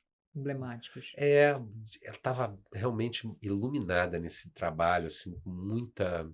Sei, eu realmente adoro o trabalho dela nessa novela. Não, mas ela é incrível mesmo. É, E já que a gente está falando de reprise, aí vamos entrar um pouco nessa questão dos direitos autorais, direitos conexos. Que isso aí é sim. uma questão, né? Isso é uma questão. Isso é uma questão, né? A gente precisa lutar, né, com mais veemência É, por regulamentações, né? Porque é uma coisa assim que favorece muito o contratante, né? E o ator, como o Cláudio Gabriel muito bem colocou aqui, na verdade, é um trabalho, é um direito autoral, né? Porque você claro, dá vida ao personagem, sem você dúvida. compõe, né? Você está insuflando vida no personagem, então, querendo ou não, você é autor, né? Sim, Sem desmerecer o autor o que autor, lógico. escreveu, mas você está dando vida a esse personagem, então é uma criação sua. Isso tem sido uma luta muito dura, de Muito, muitos anos, muitos né? A anos. gente teve há pouquíssimo tempo, muito perto de aprovar uma lei que, que, que faria essa questão Essa evoluir de uma reparação, maneira né? muito positiva. Mas a gente hoje também vive esse boom do conservadorismo, ele ataca muito os atores, né? Não sei, quer dizer, eu sei por quê, né? Porque os atores são pessoas influentes, são os artistas de um modo geral, né? São pessoas que de alguma maneira são influentes, né? São pessoas que lutam pela liberdade de expressão, Uhum. né? E pela liberdade de expressão dentro de um ambiente regulado, porque os atores também sofrem com as ofensas, né? Sofrem com o ódio, esse ódio, né? Essa cultura do ódio que a gente... Porque são pessoas que estão expostas, né? Claro. Então, a gente tem nos últimos tempos, o que é uma coisa absolutamente kafkiana, assim, né? Esse movimento de vilanizar os artistas, né? E que é tão absurdo, porque é tudo mentira. E a gente diz que é mentira. Tudo Uhum. que a gente fala, né, é mentira, como artista, né? Eu aqui estou falando, sendo entrevistado, estou falando minhas verdades, mas assim, enquanto você está no palco, é tudo mentira, não tem como, você não tem por que vilanizar a Claro. arte, né? Isso, na verdade, é uma maneira de desviar o foco dos verdadeiros problemas do Brasil, né? Tentando buscar, que é um movimento fascista, né? Que tentando buscar vilões para que o grande público tenha um foco né, de culpa, né? A culpa vai ser nos artistas. Tá tudo uma merda, a culpa é dos artistas, né? Uhum. E isso é o fascismo, né? O fascismo sempre fica Claro. buscando os grupos que, no final das contas, a gente sabe que os grandes vilões estão na política. A verdade é essa, Claro. né? Quem é que é a mamata da Lei Rouanet? Peraí. Quem é que realmente se locupleta de mamatas no Brasil? É o meio político, Claro. né? É o meio jurídico, né? São os penduricalhos, né? São os 2 meses de férias remuneradas, né? Então, assim... Enquanto o artista não tem nem um mês, né? Porra, enquanto o Se ele artista tiver, ele vive pode altos passar e fome. baixos, né? Altos e Aí baixos. consegue uma Lei Rouanet que, conseguiu, viu aqui, olha só que mamata, o cara conseguiu 6 milhões na Lei Rouanet, esses 6 milhões vão dar emprego para um monte de gente, né? Esses 6 milhões vão acabar, né? Aí acaba a peça, tô sem emprego de novo, entendeu? Uhum. Então, assim, montou-se o movimento de direita e de ultradireita, né, tem montado, é especialista em montar grandes farsas, né, para não botar o dedo na ferida verdadeiramente, né? É de uma imaturidade, né? A gente tem uma classe política que com 12 anos de idade, né? Você vê as discussões são de uma falta de maturidade, uma falta de uma ignorância, né? Verdade. Entendeu? Você tem hoje ciência, você tem especialistas que dizem o caminho é esse. A gente pega um caminho contrário, né? Pelo falso moralismo, né? Pela religião, né? A religião na vida pessoal é pessoal. A religião na política é uma tragédia. É uma tragédia. É uma tragédia, Terrorismo. provoca mortes, provoca tragédias. As pessoas não veem isso porque é isso, a gente tem uma base educacional E a gente muito tem, baixa. a gente tem quase que um fundamentalismo ali no Congresso, né? Pessoas Fundamentalistas, né? extremamente Fundamentalistas. xiitas no comportamento, entendeu? Esse retrocesso em relação à política de drogas, por exemplo, pergunta olha o que os especialistas dizem, os especialistas em segurança e os especialistas em saúde, que são as duas áreas envolvidas na questão das drogas. Segurança e saúde. Vê o que eles falam.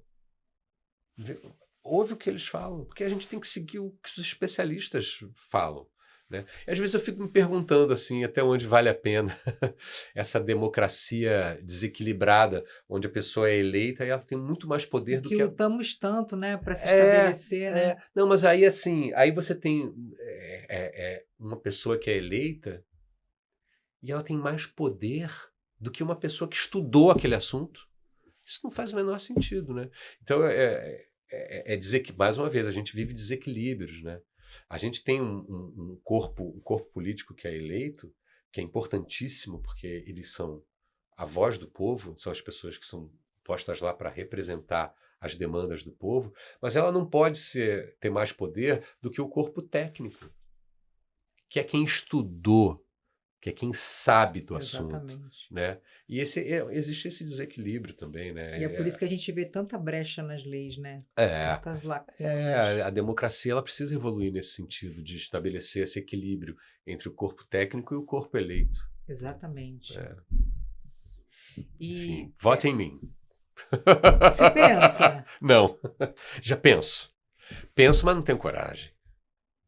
Mas já chegou a cogitar?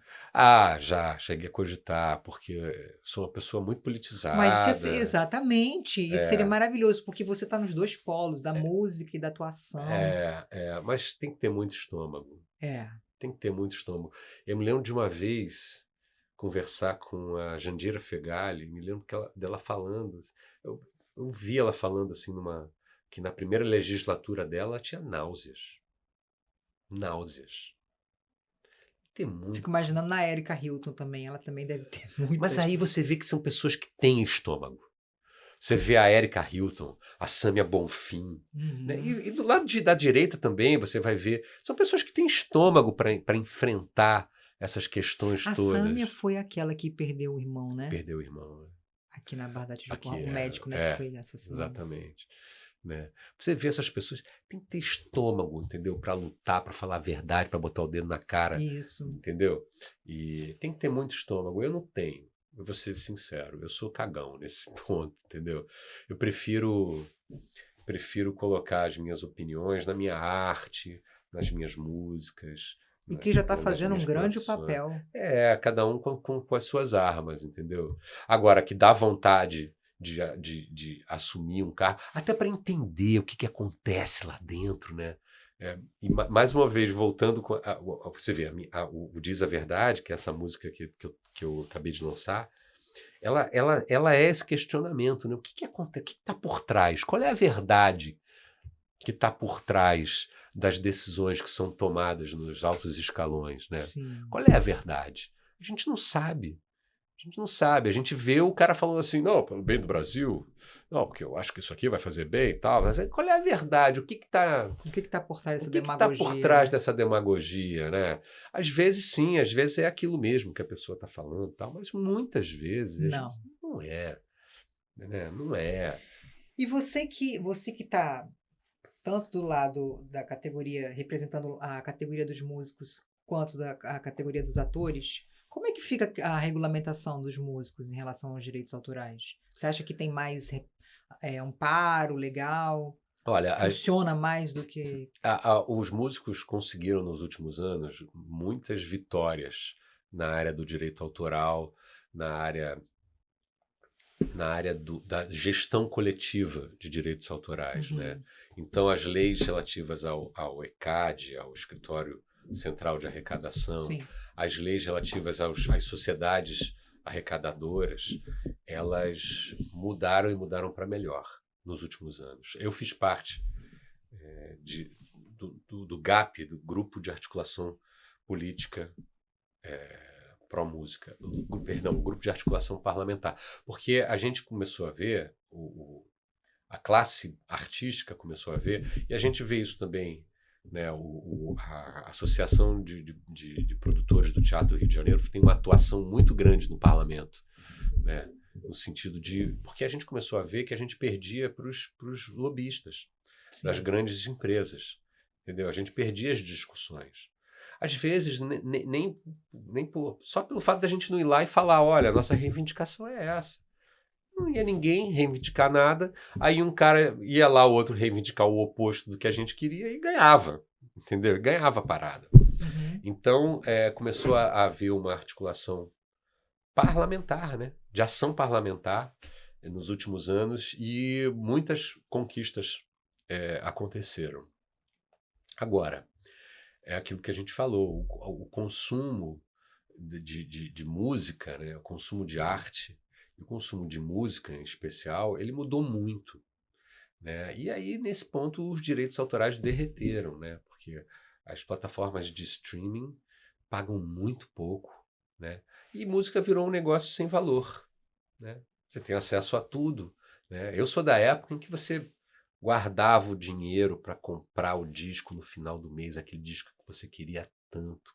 Caramba, e quando você comprava, você ouvia aquele disco, as letras, vendo as fotos, Até a ficha a técnica. ficha técnica, tudo, né? Ainda Aham. mais eu que sou músico, adoro, Tem sinto que muita ver. falta da ficha técnica. Quem foi que compôs essa música? Ah, é o mesmo compositor daquela. Caramba, quem é que... Caramba, que solo de guitarra é esse? Quem é esse cara? Hoje em dia ninguém, a gente não tem mais acesso a essas informações, né? E a música perdeu valor. A arte perdeu valor. Você tem acesso, é de graça, é barato, é fácil, qualquer um pode fazer, ir lá em casa, gravar um vídeo, botar no YouTube, qualquer um. É fácil, ficou uma coisa banal, Ah, não. né? Tem seu lado bom, tem uma democratização aí de acesso de artistas pequenos que podem mostrar o seu trabalho. Tem, mas esse trabalho chega no público. Então, assim, é uma faca de dois gumes, né? Ou de dois legumes, como diria. Então, é complicado, mas, sem dúvida, a classe musical sempre foi mais organizada Mais do que a organizada, né? classe artística, né? Dos atores, É etc. uma e tal. vergonha, né? O repasse é uma vergonha. O repasse é uma vergonha. É uma Mas, vergonha. Principalmente quando a novela é vendida para o exterior. Aí, os E aí, migalhas. migalhas. Migalhas. E quando a novela está sendo reprisada, não vou citar nomes, mas já teve uma atriz que me falou que às vezes nem cai na conta. Não cai, às vezes não cai. Aquela merreca. Dependendo do canal, então, se você não ligar, eles não pagam. Que absurdo, Você né? tem que ligar para lá, falar assim, repete. E aí, mesmo assim, só no final, só quando acaba de passar. E é uma faca de dois gumes, de dois legumes, como você É. falou. Porque se você fica muito em cima, batendo de frente, não sei, eu acho que pode ser punido de uma forma que te coloca na geladeira. Acho que hoje em dia é um departamento que cuida disso, É. o departamento artístico, eles não estão necessariamente interligados. A não ser que, obviamente, vire um escândalo, né? Mas não é o caso. Acho que não é o caso, não. no caso. Então você acha que falta mais organização, um pouco mais de corporativismo por parte da classe A da classe artística, artística? falta. A Interartes Brasil Faz um trabalho incrível. veio muito para ajudar a organizar essa demanda, né? E tem feito um trabalho incrível mesmo ali com o Vitor e tal. Mas Eu sou formada em direito. então, que Eu estava ótimo. olhando o Vitor. Mas eu não exerço. Eu estava olhando o Vitor quando eu fiz o episódio do Cláudio Gabriel e o rostinho dele, o semblante dele me é familiar. Eu acho que ele já me deu aula na faculdade. Olha só. Ele é advogado, né, da Interartes, né? Aham, sim, Incrível, Vitor super Drummond. atuante ele. Sim. Eu acho que ele me deu aula sim. Que legal. E a Bel Kut, né, também está fazendo um trabalho incrível, né? Presidindo, né, a Interarte, que já foi presidida pela Glória Pires, Sim, que agora está na sim, vice-presidência. sim. Aliás, Isso é maravilhoso. Uma Bel, atriz como ela, acho que a Glória, não sei, talvez, eu estou especulando, talvez seja uma das poucas atrizes que ainda tem contrato fixo, né? é possível. Que a tendência é Sim, acabar, né? sim. Geral. Ou não, sabia? Não. Porque o Mas ela tá mercado... ali lutando, né? Ela é uma pessoa que tem. Porque a gente esperava uma abertura de mercado com as plataformas de streaming, de audiovisual, esperava-se uma abertura de mercado, muitas produções e tal, que não aconteceu. Não aconteceu. A gente está hoje em dia muito invadido pelos produtos estrangeiros, né? E apesar de ter aqui as majors, as plataformas estrangeiras produzirem coisas brasileiras, num nível muito pequeno em relação ao que a gente recebe de produção estrangeira, né? Uhum. Nesse sentido, é louvável a batalha da Globoplay, né, da Globo e da Globoplay, de apostar no produto brasileiro, no produto nacional e no produto nacional de qualidade, né? Claro. Realmente você vai ver as referência séries, lá fora. as séries da Globoplay são extraordinárias, né? Extraordinárias, e eles conseguem fazer. Aí a gente obviamente tem aí todo um know-how da Globo, né? De produção, de padrão de qualidade. Sim. Né? Isso é incontestável mesmo. Isso é incontestável, incontestável. Claro, como eu te falei, às vezes você faz tudo certo e fica uma merda. Isso acontece, né? Você tenta... É muito difícil fazer tudo ficar bom, né? Isso não é só aqui, né? Assim, lá fora também. Volta e meia eu assisto uma série americana que eu falo... Eita, errou a mão total. Ninguém quer fazer um negócio ruim, todo mundo tenta fazer um negócio bom.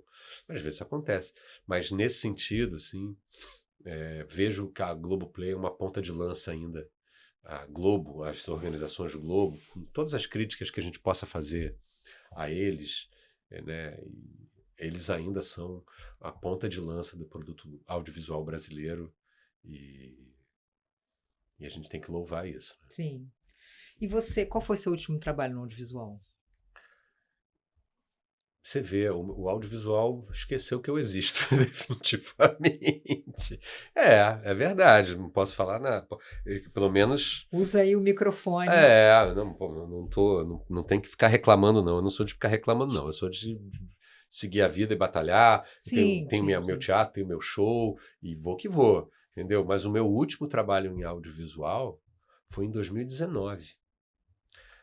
Quando eu entrei no finalzinho de Malhação, que é bastante tempo. Tudo bem que temos aí uma pandemia no meio, sim. Né? Mas de lá para cá... Você fez 2019? Era Malhação. Malhação. Foi não sei se foi a última temporada de Deve Malhação, ter sido a última temporada. mas foi uma das últimas, se não me engano, Vidas Brasileiras. Uhum. E de lá para cá... Tá se dedicando exclusivamente à música. E ao teatro.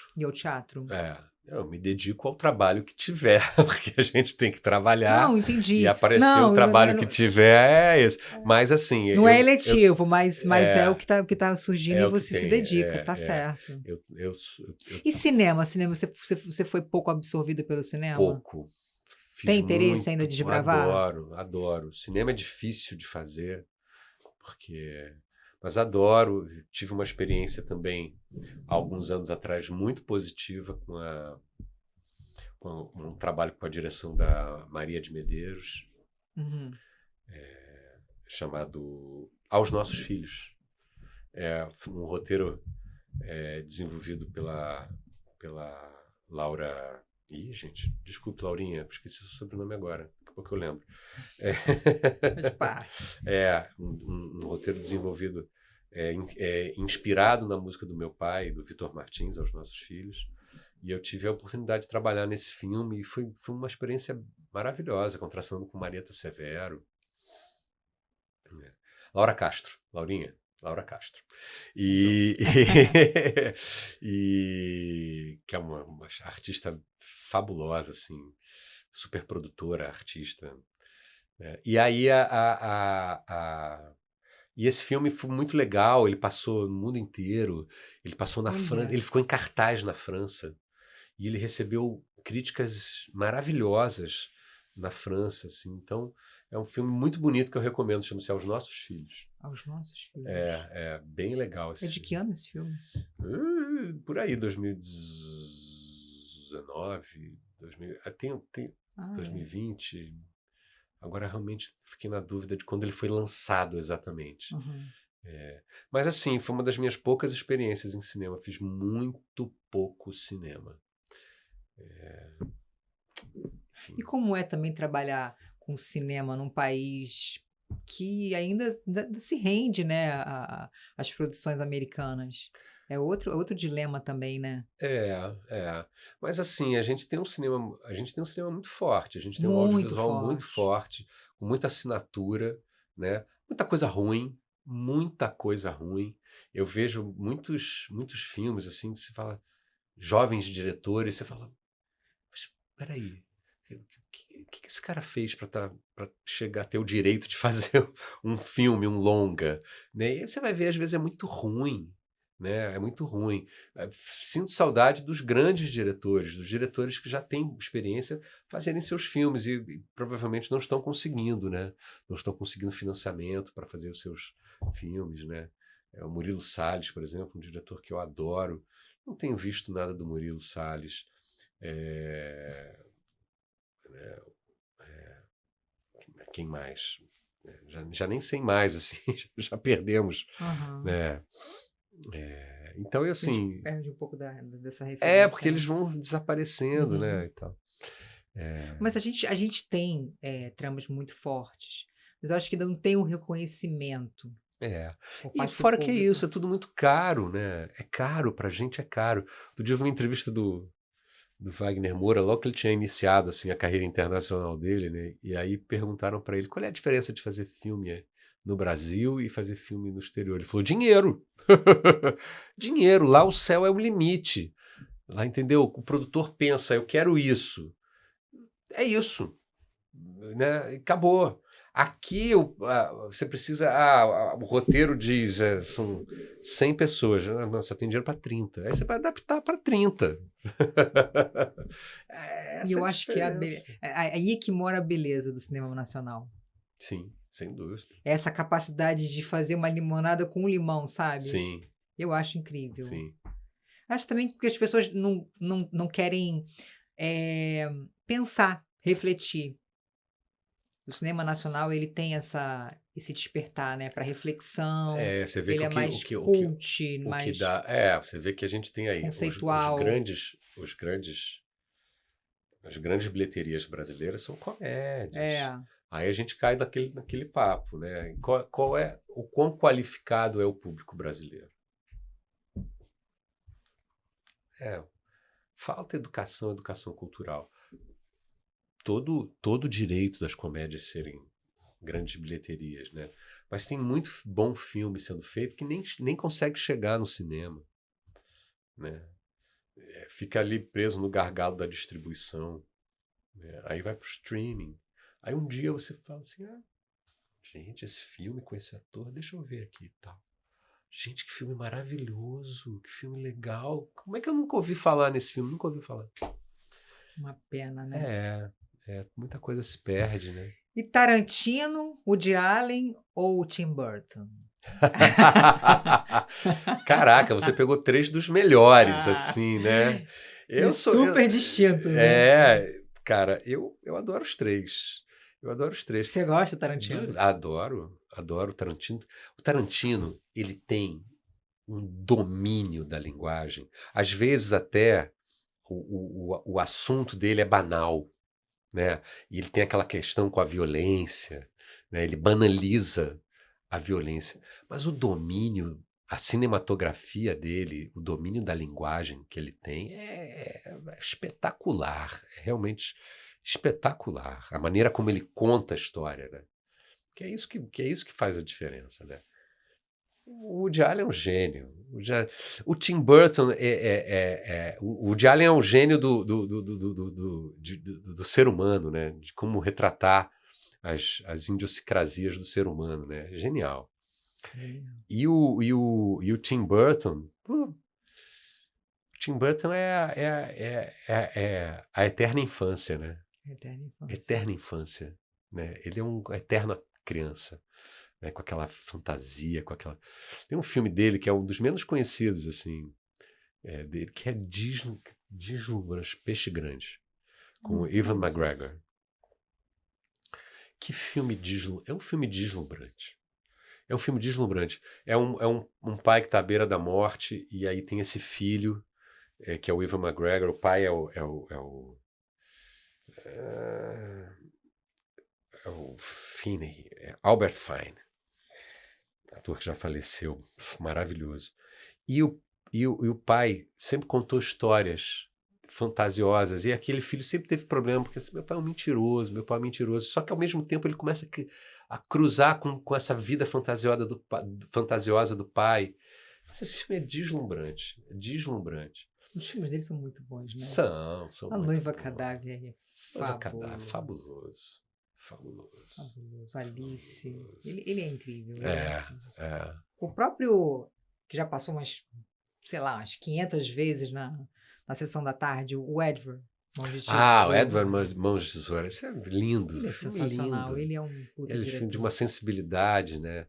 Eu levei meu filho na exposição dele. A gente estava morando em São Paulo, no Ibirapuera, na Oca. Tinha uma exposição do Tim Burton, do universo estético dele. Incrível, Incrível, incrível, incrível. incrível. É. Então, Demais. assim, se você me perguntar entre os 3, eu não vou saber São, dizer. eu brinquei porque são linguagens Não, vai completas. que eu tenho um dele, mas assim, realmente entre os 3, difícil escolher. Talvez como ator, talvez eu me identifique mais com o Woody Allen. Assim, se você me perguntar com quem que você gostaria de trabalhar desses 3, eu falar, com o Woody Allen. Com o Woody Allen. Ser dirigido pelo Woody Allen, falar o texto do Woody Allen, né? Nossa. Aquele texto genial, né? Meia Noite em Paris, assim. Um filme que eu adoro, The Hannah e Suas Irmãs. Amo esse Ele é filme. demais. Outro genial dele é o Celebridade. Ele é demais, ele é sensacional. E por aí vai, a gente vai Eu, ficar a falando do aqui. Tarantino, não fica quieta. Mas eu gosto muito do Bastardos Inglórios. Adoro. Se O bem que Christopher Waltz, que é aquilo, né? genial. Ele levou o Oscar, né, de Levou. melhor ator coadjuvante naquele papel. Aquele papel. Eu E o ainda. cara falava. Ainda tem gente, hater, que vai pra internet e fica procurando defeito no sotaque dele. Ah, Mas o cara falava alemão, italiano, né? Tudo. E assim, imagina. e até o corpo. Na mesma hora que ele estava ali falando em alemão, o corpo dele era de um alemão. Sim. Ou então um italiano, o corpo já mudava. É que a pessoa fica tentando buscar filigranas, assim, entendeu? Defeitos, não tem, porque para mim é um conjunto. É o trabalho corporal, sabe? É a pessoa se dedicar a chegar num nível, assim, quase sem sotaque, Sim. né? Trabalho primoroso daquele ator. Primoroso. Primoroso. Ele arrebentou naquele papel ali, só dava ele ali. E eu gosto desses vilões sedutores, sabe? Sem dúvida. Carismáticos. Sem dúvida. O vilão atroz já era, aquele vilão truculento. Imagina, isso é bobo, né? Que O melhor vilão é o vilão que você quase torce por ele. Isso! Que desperta esse sentimento canalha de você se pegar assim, meu Deus, eu tô torcendo pelo Olavo. Agora eu tô falando do Wagner Moura, né? Meu Deus, eu tô torcendo, sei lá, pelo... Como é que era o personagem do Fábio Assunção naquela novela Celebridade? Renato? Aham, Renato Mendes? aham. Sedutor, carismático. A Exata Carminha, a própria Carminha Claro, também. esses são os melhores São os vilões, né. melhores vilões, né. É, são os vilões Você já com fez de cara algum de bonzinho. vilão, assim? Não. Quer dizer, Nem no teatro? tive poucas oportunidades. Me lembro de uma novela, que é uma novela muito, muito ruinzinha, que foi um fracasso, graças a Deus ninguém viu. Chamava-se Tiro e Queda. Eu fazia um quase vilão. Na verdade, ele era Caráter duvidoso. um cara de caráter duvidoso, mas não chegava a ser um vilão assim, não. Eu ainda anseio por um vilão ainda não, por um bom vilão, assim. Não tive muitas oportunidades ainda não. Quem sabe você já não tá plantando uma sementinha aqui, né? Ó, ó. Os melhores vilões são os que têm cara de bonzinho. Exatamente. Pra quebrar a expectativa, né? Exatamente, exatamente. Eu falo, como é que ele pôde? É. Como é que ele pôde fazer essa maldade? Logo ele, Logo ele com essa cara de Não, bonzinho. fora que você. Que isso eu gostoso, isso acho que foi o que sempre me atraiu no trabalho de ator, você poder entrar em contato com facetas suas que estão ali guardadas, né? Claro! Todos nós como seres humanos temos a crueldade aqui dentro, temos Sim. a maldade, temos o nosso caráter que faz com que isso venha à tona ou não, entendeu? Ninguém é uma coisa só, né? Mas assim, eu adoraria fazer um nazista. Um nazista. Eu não gostaria de ser um nazista. Claro que não. Não me identifico em nada com um nazista. Claro. Mas buscar Essa atmosfera dentro de esse você, né? lugar, fazer Aham. sei lá, um Jack o Estripador, né? Ou fazer um serial killer, né? Fazer um trambiqueiro, fazer um cara que faz mal deliberadamente para as pessoas. Onde é que eu vou encontrar esse lugar, né? Eu fiz uma peça um pouco antes da pandemia, um texto argentino incrível. Era um musical, mas o grande barato não eram as músicas, era a dramaturgia, chama-se Monstros. E tive em cartaz, era Museu e Soraya Ravena. Duas figuras, né, do musical Sim, carioca, sim. e as pessoas iam assistir, ficavam chocadas, assim, porque era a peça falava sobre a relação entre pais e filhos, né, e a maneira como você vai virando monstros, ou você vai transformando seus filhos em monstros, porque no final das contas você é um monstro. Ou o Claro. lado monstro que você Que tem, você né? tem, mas E eu que tá tive que ali entrar nesse lugar. latente dentro de você, Uma né? peça que fala sobre violência infantil, por exemplo, entendeu? E eu tive que me aprofundar nesse lugar, né? E aí é claro que eu não chegava em casa e enfiava o cacete no meu filho, né? Isso não, é Lógico. claro que não. Mas que interessante descobrir Essas aonde camadas, né? essas camadas, o que eu tenho que ativar para isso ficar verdadeiro, né? Para isso, muito, muito bacana. Não era um vilão, mas era, por exemplo, esse Aham. era um personagem, Mas já foi um já exercício, né? foi um exercício, exatamente. E com o papai? Você já fez algum trabalho com seu pai, assim, que você possa contar aqui Sim, pra gente? Alguma coisa claro, que te claro. marcou? Eu tenho um histórico de estar junto com meu pai. A gente compõe desde que eu sou criança, que a gente compõe junto. Maravilha. Criança não diria, mas adolescente. Assim, de compor juntos. Então, assim, a gente tem várias composições juntos. Isso é uma coisa que a gente tem vontade agora de fazer um trabalho em cima das nossas composições. Isso é uma coisa que tá nos nossos planos.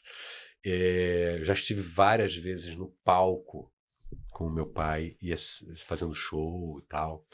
E é sempre um grande prazer. Ele é um grande Um artista, né? grande artista. A voz dele é uma voz de veludo. E as As composições dele, né? composições. Tanto que ele é Novo reconhecido. Tempo é de composição dele? Claro, claro. Tanto que ele é reconhecido E no mundo inteiro, né? quase que entrou no álbum Thriller. É verdade. Ah, isso é uma história que vai Isso ter é que uma ficar para história. porque é longa essa história, É uma né? história longa, é É uma história linda essa longa. história, cara, mas Mas foi exatamente quando ele começou a ter uma projeção uma internacional projeção e internacional, né? existiu essa O mesmo produtor do Michael possibilidade. Jackson. O Quincy Jones foi quem Foi quem projetou meu pai internacionalmente, né? Porque ele ficou apaixonado pela música E é do meu bem essa pai. atmosfera do Michael Jackson, né? Novo Tempo. Ah, né? Tem um swing ali que tem tudo a ver com ele, né? Poderia mesmo. Eu queria tanto fazer outras. Olha, uma pergunta que eu tenho muita vontade de fazer Claro. é sobre essa questão de ser. Divide um lar de pais famosos. Aham. Se por um lado você tem toda uma gama de prerrogativas, de privilégios, você acha que, como a moeda tem duas faces, você acha que também teve para você, como teve, por exemplo, a Luísa Posse, Maria Rita, esse lado sombrio de punir o filho do artista, relegando ele à condição de filho, sabe? Tirando dele a autonomia artística, a autonomia Uhum. social. Você chegou a passar por isso? De alguma maneira sim, mas eu nunca botei peso nisso, Não, não. né? Não, assim, a coisa de comparação, né? Comparar, né? Que para mim você sempre foi o Cláudio Lins, Aham. filho de Ivan Lins e Lucinha Sim, Lins. sim. Não o contrário, é o filho do Ivan Lins. É. Você Mas para o público comum, que é a grande parte do público, é um público comum, né? Essas referências, elas são importantes, elas, Não, sim, né? são, mas Mas existe o filho e existe o que eu posso dizer é o o seguinte, né? artista. Para mim, eu não sei o que é não ser filho deles. Eu sempre fui filho do Ivan Lins e da Luciana Lins, desde que eu nasci. Entendeu? Eu Mas sempre sempre teve convivi com mas essa sempre teve notoriedade deles, Uhum. entendeu? E aí, quando eu comecei a buscar a minha notoriedade, o fato de ser filho deles, inclusive, me abriu portas, né? Você fala, é o filho de não sei quem, você já olha de maneira diferente, né? Você está falando ali com uma pessoa, a pessoa fala, oi, tudo bem? Tá, o filho do Ivan Lins. Ah! Eu convivi com isso desde que eu sou criança, então isso é o normal para mim. Então eu nunca botei peso Nunca botou nisso. peso. Não, nunca botei peso nisso, sim. Porque ao Nessa mesmo tempo você sempre comparação. também teve a sua autonomia, né, artística, né? Sem Você sempre foi dúvida. o Cláudio Lins pro Eu fui buscar público. a minha Foi arte, né? buscar Que sua passa arte pela pelas raízes, influência. né? Pela influência deles. E eu ainda tenho o privilégio de poder, dentro da minha profissão, ter contato direto com dois grandes artistas, pedir opinião, trocar Claro, ideias. claro. Então eu sempre achei que eu sempre me considerei um privilegiado nesse sentido, né? Uhum. E E essa coisa da comparação e do peso, ele fica mais com o público. Não fica tanto comigo. Eu não carrego isso. isso é ótimo. É. Isso é ótimo. Vamos ouvir um trechinho desse Claro! Vamos single ouvir. que tá aí já. Diz a verdade, já tá aí, tem clipe, tem single nas plataformas todas, no YouTube. Diz a verdade. Vamos lá? Vai! Diz a verdade. Essa coisa da verdade, da máscara, né? Tem uma brincadeira com máscaras. Sinceridade. Vai. Diz a verdade. Mostra honestidade. Eu não aguento mais ouvir de você as promessas que nunca se vê. Sensacional. Alô, Bacana, Brasília! né? Alô, Brasília! Alô, Brasília! Exatamente, né? Incrível. É isso, Sucessos aí para esse novo entender. single. A gente está num ano de eleição, Eleição, né? Então, uhum. assim, eu acho que isso aí vira aquela possibilidade de você falar, diz a verdade, né? É uma música para ser Claro. cantada É um com... grito.